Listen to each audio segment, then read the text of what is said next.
Isaac Hernandez. And I'm Holly McClure. And this is Faith on Film, a program designed to keep you informed on what's happening in the world of faith and family entertainment. Holly, have you heard about what happened at the Grammys recently? I did hear a little bit about that and the stir that it caused. It's been going on for a while. Now they're just being blatant about it. They are. I mean, we're talking about major network television, and they did a song literally worshiping and promoting Satan. Absolutely. Wow. And there was a lot of backlash from it too, as well. You know what? I think people are getting tired now of this, and this is actually good, I think, for us Christians, because number one, it's mobilizing us, or at least I hope it is. It's mobilizing us to say, you know what, we can't be silent anymore. Right. And the other thing is that it's getting Christians to say, you know what, I'm done with this. I just can't do this. I mean, from what I hear, the ratings were just horribly low for the Grammys. Anyway.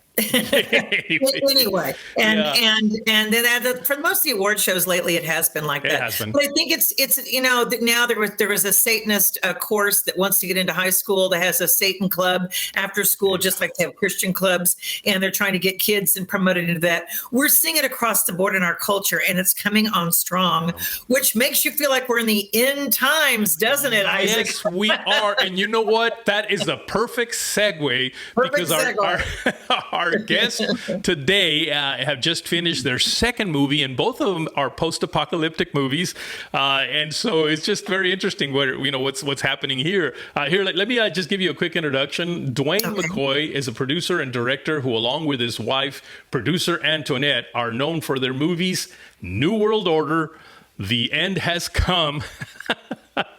I just can't believe how God just orchestrates this. And the current one now, the one that's just about to be released, New World Order, Dark Prince. Let's welcome the McCoys. How you guys doing? We're doing great. Hi. Thanks for having us.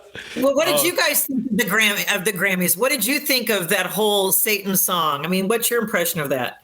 It just made me sick to my stomach. But at the same time, this is where it's at now, you know. And like you said, it's been going on already for a good while. Yeah. It's just because of the recent turn of events over the last 5 years or so, they just had more of a platform for it.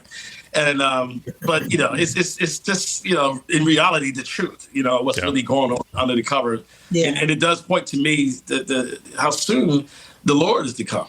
That's what I think about when I see that, and it's on national TV, and it's no kind of censorship when it comes to this kind of thing. Right. And it's so freely doing it like nothing. Oh yeah, that makes me look up, for the Lord. Yeah. Have you guys heard about the world clock? Right, the world clock, and they depict how close it is to the strike of 12 for how much danger America's in. I mean, if you've heard of this or not, but I mean, it's kind of out there. You can Google it. But they just said on Fox News that yesterday the prediction is that we're 90 seconds to the world, to America, and with the world coming to an end, obliterated. Their gauge is nuclear weapons, war, what's going with China, what's going on with Russia. That's their gauge. But of course, God's gauge is a little different. But I just thought that was interesting. It's even the world is feeling the pains and the ache. Oh yeah. It's definitely a sign of the time. Yeah. That we are really getting close to the Lord's return to receive His church, and then after that, the setup for the Antichrist to come on the scene. You know what I mean? There is going to be a World War III, of course, but I know it's not going to be nuclear because, of course, if it's nuclear, then there'll be nothing left. But this with China going on with Vladimir Putin and all that stuff, this is all Bible coming to a head. It's going to come to a head where sometime after the church is gone, it's definitely going to be a world war conflict, and then the Antichrist is going to come on the scene. Yeah. Now, I do want to mention, by the way, that besides being filmmakers, you guys are actually pastors. You pastor Rose of Sharon World Evangelistic Church in Avondale, Texas. Is that correct? Yes. Arizona. Yes. Avondale, Arizona. Yes. Okay, but were you pastors before you became filmmakers, or were you filmmakers and then became pastors? We were pastors before. Yeah. We became. Okay. Yeah, we've been pastors for 25 years now. Yeah. Oh wow. So what compelled you to become filmmakers and start producing films? Well, it's just something that when I was engaged to my wife in '97, I told my wife that this is what we're going to have. We're going to have a film company. We're going to do all this kind of crazy stuff. You know what I mean? This stuff that the Lord has put in my heart, you know, from a child, you know what I mean? And she, at first, thought it was, you know, funny. She never told me she didn't believe, but then the Lord confirmed it with a prophecy, and ever since then, she's been on board. But, you know, we segue into making the film as a result of a dream that the Lord gave me about the end times, because he called me, you know, to minister on the end times. So I spent a lot of time, you know, teaching on that. You know, a lot of my teachers are on that. So so when the Lord moved us to do our first film back in 2009, it was you know, a film we were going to end up doing a short film. We knew that the end time was the subject. So we just knew that by the Spirit, we need to make a film about the end times, you know, because there's so much misinformation out there concerning the end times, you know, and so we just went forward with that, you know, and that's how we got into it. Yeah. Okay. So your first film was New World Order, The End Has Come, right? Yes, sir. Mm-hmm. Okay. Can you tell us a little bit about that film and how people can see that one? Because I think they need to see that one perhaps before they see the new one coming out. Yeah, it would definitely be good. Well, yeah, that'll be good. Well, New World Order, The End Has Come is about two young ladies who was pretty much left behind. You know, they was just living, straddling the fence, for lack of better words, you know? Okay. 1 foot in the church, 1 foot out the church. So they was left behind, and now they was forced to make a decision to either take the mark of the beast or die for the testimony of Jesus Christ. Wow. So that's pretty much what the first film is about. And people can watch that on Amazon. You can watch it on Tubi, Amazon, online, YouTube. It's on BMG website, on YouTube. But it's on, like I say, a lot of platforms, Tubi, Amazon, a bunch of other ones. I don't even know the distribution company got it. But they can find them. They're just out there. Just Google it and it'll come right up. Oh, yeah. Holly, you got both feet on the right side? What was your response to that first film? Did you get feedback from it? Yes, yes. We got a lot of powerful testimonies, even testimonies of members in churches actually sharing the movie with their pastors, and how the pastors watched the film and really enjoyed it so much that they actually kind of, you know, tweaked their preaching, you know, from the film. So it was such an impact on them that it just changed the way that they began to deliver the word. They focused now more on the death, burial, resurrection of Jesus Christ, the gospel, you know. You know what, I noticed that, and I've heard from other guests that have come on to talk about, so the subject is that churches just aren't talking about hell. They're not talking about end times. They're not talking about being caught up in a way. They're not talking about anything really in Revelation. They're just not going there. And I don't know if pastors are afraid to. They're wanting to keep it seeker friendly, but it does a disservice to the congregation, because when they see films like yours, you know, they're like, well, wait a minute. These are raising great questions and points we've never heard preached before. Right. Yes, ma'am. Right. You hit the nail on the head. It's a little bit of both, fear, lack of understanding, and keep it seeker friendly, because wanting to, you know, just make it comfortable, you know, for people, because this is a very uncomfortable subject, and no one wants to talk about the end of the world. You know what I mean? But it's sad because it's going to happen. You know, anyway. It's like, you know. This is something we need to learn about, and it's not something that we need to be afraid of, because if you walk with the Lord, you're not going to be here. Exactly. Christians don't have to be worried about it, because Christians, you know, it's going to be a breeze for us. And we get that a lot. That people, like, when they hear the title of the movie, they're like, "Oh, that's scary!" Like, you know. So that right there kind of just show us that a lot of people are just not ready.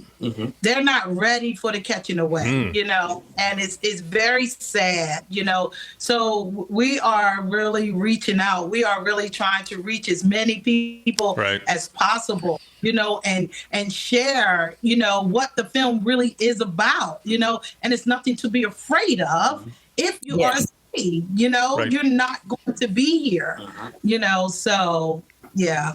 Well, it's good to know and to see what things will be like if you don't make it. So it's good. Hopefully that'll make people think, oh, wait a minute, I think I really need to make sure that I go because I don't like what I see there for the ones that stay. Absolutely. Absolutely. Amen. Now, the second film, what's the title of it that you guys have coming out? It's called New World Order Dark Prince. Mm-hmm. Okay, what's the difference of this one and the first one? Oh, man. Well, the difference is the production value. I mean, it's way better. From the production is better, everything's better, the acting, total, just way better. But it's a slight different story, as far as like the characters, But in this one, we actually focus on the Antichrist, and we actually show the Antichrist, in this movie, And it's gonna give you, we follow his life a little bit and how he becomes the Antichrist, and you got the hero and his situation, and how his arc and all that from, he transitioned his situation with God, and how he's not happy about, things that happen in his life, right? Upset with the Lord, what I'm saying, that he ends up, being left behind, and the next, he's in this position. At the end, of course, he finds the Lord, But it's a good. But we go a little more deeper into his life after the rapture. We didn't go deep into the life of the young ladies in the first movie. Oh yeah, no. About how they lived, what was going on when they was left behind. So we definitely show more of that. Well, with him leading. This script is better. You know what I mean? So just learning, evolving, and graduating, and become better writing. You know what I mean? Right. And so all that is knowledge is being used to keep the the story moving at good pace, and it has a meaning to it, and everything comes together. And it's definitely going to be an entertaining film. Well, tell you what. Let's take a look at the trailer, and then when we come back, you can tell us a little bit more about what we just saw there in the trailer. All right?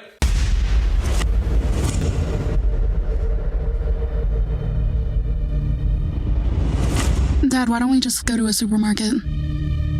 I can't afford it. Pack of chicken costs $500. Why? That's ridiculous. Why are they doing this? What can we expect? The worst. Great. First COVID, now this. You have been gathered here to be given an opportunity to become legal citizens of our Supreme Lord's empire. One day I was sitting and listening to my father's lecture.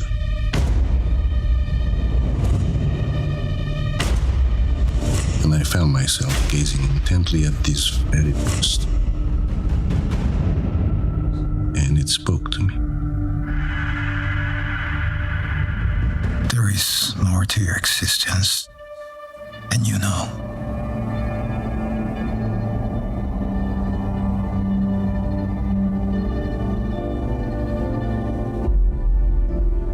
Yeah, I heard we can get some food from the government here. You're going to have to go to your nearest marking facility, get branded, and then come back. I thought that was optional. Oh no, it's mandatory now. So, tell us about this wonderful system you've created and what these numbers mean. They represent the essence of our king's name. Sandwich, please.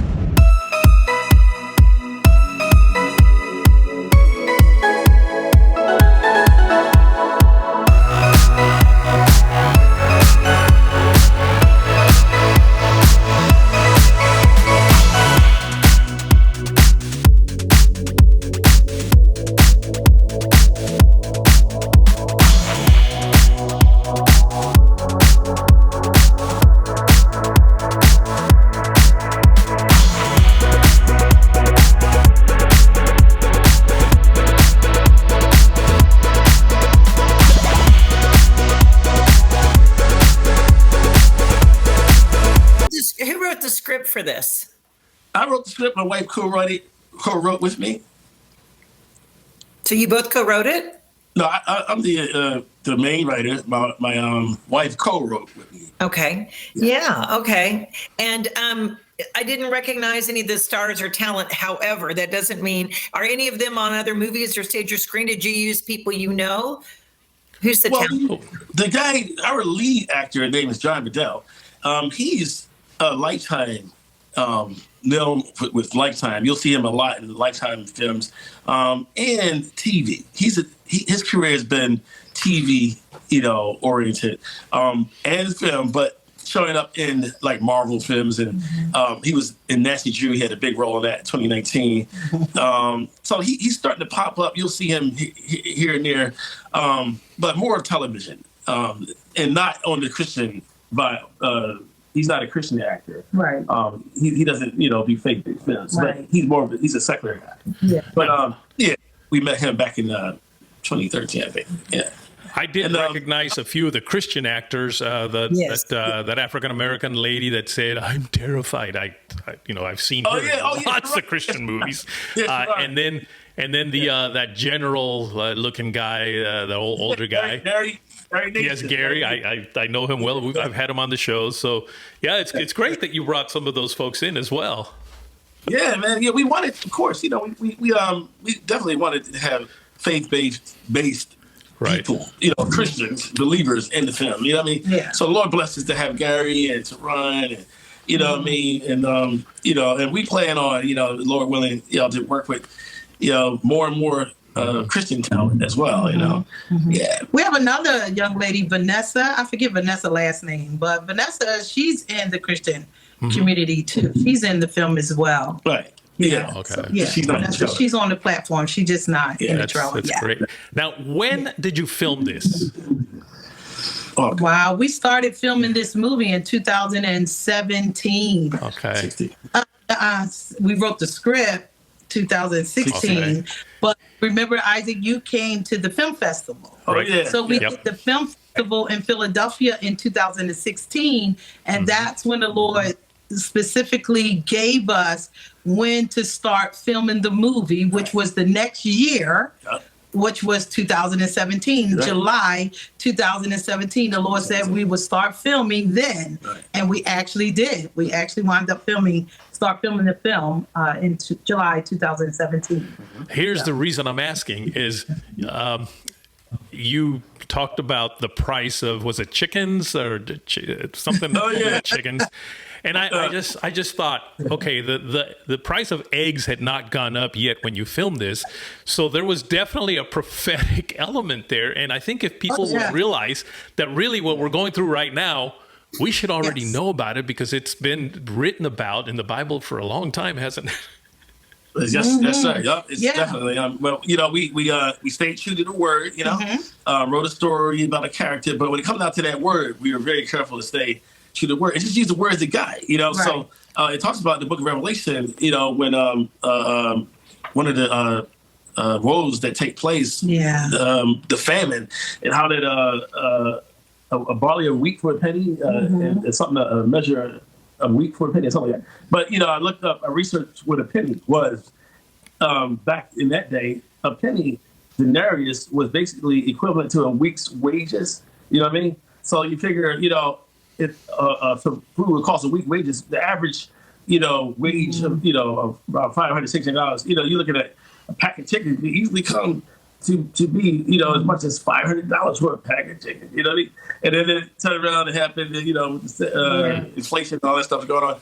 You know what I mean? So, I actually went to a store. I'm not going to say the name, but I actually went to a store and they had a pack of crab legs. It was $500. What? 99. Yes. I was so floored. I had to take a picture of that. It was $4.99 for like a pack like this. Yeah. It was $4.99. Blew me away. Oh my gosh. Yeah. Wow. Well, I mean, now, when you made that, then this movie, really none of the prices were up like that. Nothing was going on like this. Now, and just recently, it's just all turned around. And that's the big topic on everyone's mind now is inflation and the cost of groceries and food. And, it's starting to affect everyone, not only just the people, but the retailers, the restaurant owners, store owners. I mean, everyone now is feeling the hurt. Yes. Yeah. We're definitely. They say that we're definitely going to end up in the recession. That's kind of like what a lot of people believe. I think I heard polls 70% of the Americans believe that we're headed into a recession pretty much this year. So how are you getting this movie out? Like how are you getting, who's distributing it, and how will people find out about it, other than our show, of course? But I mean, I'm just saying, because it's being released in May, right? Yes.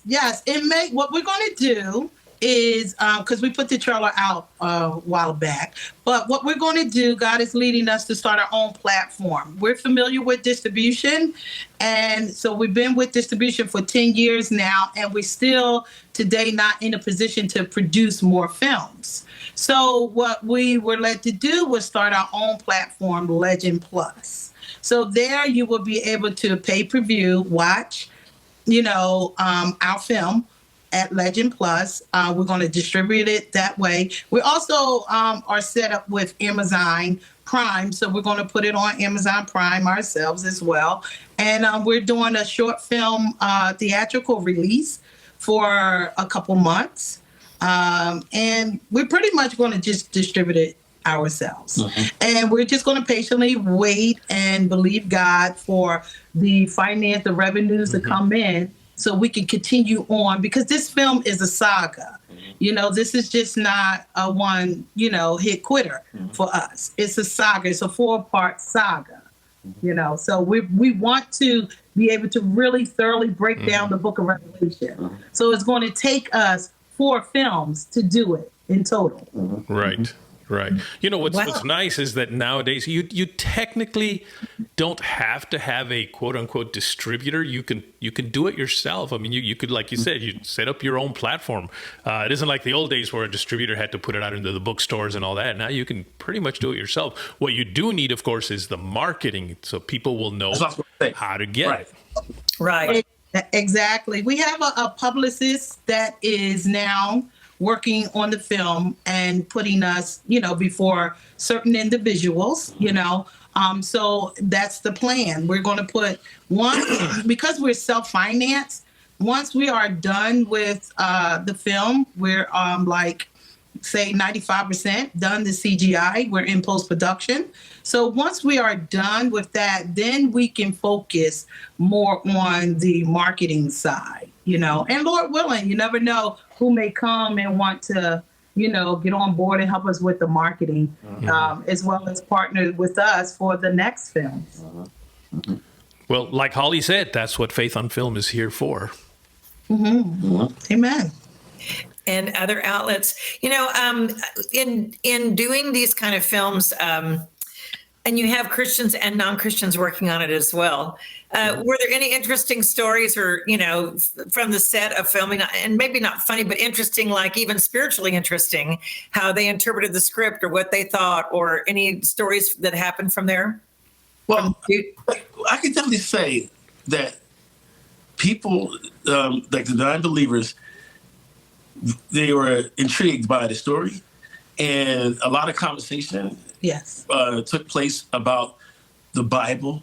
You could tell when someone is open, trying to be open-minded, like they had no knowledge of it, but they're open to the truth. Yeah. And, so it's a lot of positive, conversation that surrounded the making of this film, even with unbelievers. You didn't get the impression of, a hate for God and disdain for the scripture, more of a curiosity, to perhaps, wow, this is interesting, kind of thing. And then the way that the set was run, we had many people testify that it was like working on a really big set, professional set, or Hollywood set, and they were amazing. The love, the love, and how myself, and my wife, how we handle people, even extras. How we handled the extras. Everyone was made to feel welcome and important. So God got a lot of glory out of the. And we was able to witness to a lot of people. So a lot of seeds was planted I remember one camera guy told us, he was like, my God, like, is this really what the Bible is saying? Like, he's like, I gotta go read my Bible. Oh, wow. That's what I wondered, if they thought that. You know what I mean? Especially, didn't realize that part was in the Bible, you know? Yeah. Real quick question. You said Legend Plus. Why did you spell legend differently? Because people may go Legend. Well, we wanted Legend, but that was taken. Yeah. So we had to find another way. It was already taken. Oh, that's funny. And we wanted to glorify God in our name, you know? And so we know God is legend, you know? He's legend. Right. You know, what better name to call the company Legend? And so when we realized Legend with the END was taken, we was like, just That's swap funny. out the E and put I. That's funny. That's exactly what happened to Faith on Film, because originally my thought was Faith in Film, but that was taken. So I thought, okay, Faith on Film, that'll work. Which by the way, we're pretty much running out of time, and I just want to remind people that they can write us at Faith on Film, not Faith in Film, Faith on Film. They can write us at faithonfilmtv@gmail.com. That's faithonfilmtv@gmail.com, and you can always follow us on Facebook, Instagram, and Twitter at Faith on Film. And you can go to our YouTube channel and watch not only this show, but many other shows that we have on there simply by going to youtube.com/@FaithOnFilmTV. And where can they get in touch with the McCoys? Yes. Where can they get in touch with you? Well, they can reach us at contact@legendplus.com. And that's Legend, Legind. We will remember that. Yes, we will. You know, they can reach us on Facebook as well. We're on all the social media platforms day in and day out. So they can always, they can also DM me on Facebook. I reach back out to everyone. I never leave anyone hanging. So you can reach out to us, Antoinette, Duane McCoy on Facebook, and we will reach back out to you. Fantastic. And Holly, guess what? What? They said they would like to carry our show Faith on Film on their platform. Yay! I love hearing that. Thank you, guys. That's exciting. We keep adding more and more. Thank you. We appreciate that, and we want to always help self-promote what we're doing, but also promote what others are doing. Yes. So, we wish you blessings. Let us know again when you're getting ready to release the movie, so we can announce it again on our show and kind of get the word out there, and on our social media as well. Yes. And we're coming to Texas, guys. We're doing a screening in Texas as well, in Dallas on May 12th. Well, we have to go to that screening. We have to be on the red carpet. There you go. Yes. I'm closer to Houston, but okay, no, that's fine. I'll try. That's okay. I can come to Dallas for work. You can make a day out of it. We will. Yeah. Well, thank you again for joining us today. Yeah, thank you for taking some time to be with us. All right, folks, we'll see you again next week.